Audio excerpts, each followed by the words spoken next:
49 લાખે પહોંચ્યો છે। વધુ 3 ગ્રાહકોનું 116 તોલા સોનું ચોરાયું હોવાનો ઘટસ્ફોટ થયો છે। પોલીસે ચોરી કરાયેલા સોનાની ખરીદી કરનાર સોનીઓની પૂછપરછ હાથ ધરી છે, ધરપકડ કરી છે। ચોરીનું સોનું ખરીદનાર કૌશલ સુપેડા અને મિતેશ પારેખની ધરપકડ કરવામાં આવી છે।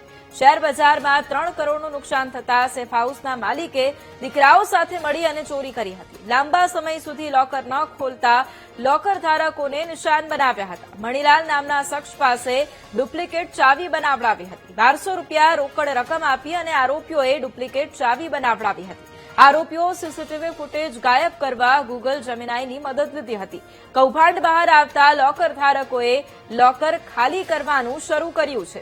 પોલીસે અગાઉ બાપ દીકરા સહિત 4 આરોપીઓની ધરપકડ કરી હતી।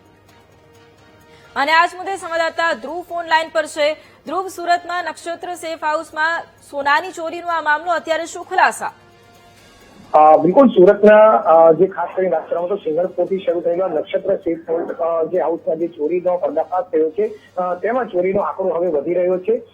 જે ચોરીનો આંકડો 2.67 કરોડ હતો તે વધીને 3.49 કરોડ સુધી પહોંચ્યો છે। અને વધુ જે છે તે 3 જે ગ્રાહકો જે છે તેનામાં પણ જે સોનાની ચોરી થઈ હોય લોકરમાંથી તે પ્રકારનું સામે આવ્યું છે। 116.5 તોલા સોનાની વધુ ચોરી થઈ હોવાનું સામે આવ્યું છે। જે રીતે એક બાદ એક ચોરી થઈ હતી અને ત્યારબાદ આ સમાચાર વહેતા થયા તો તમામ જે લોકર ધારકો હતા, ગ્રાહકો તે પોતાનું સોનું ચેક અને લોકર ચેક કરવા આવ્યા તો આ દરમિયાન વધુ 3 ગ્રાહકોના પણ સોનું ચોરી થઈ હોય તેવું સામે આવ્યું છે।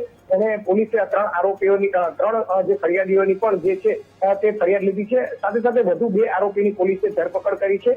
જેમાં ખાસ કરીને આ ચોરેલું સોનું જેને ખરીદી કરી હતી એવા આરોપી કૌશલ સુપેડા અને મિતેશ પારેખ જે જ્વેલર્સ વેપારી છે અને તેમણે આ સોનું ખરીદ્યું હતું, તેમની પણ ધરપકડ કરીને કાયદેસરની કાર્યવાહી હાથ ધરી છે। બિલકુલ, આભાર ધ્રુવ તમામ જાણકારી માટે।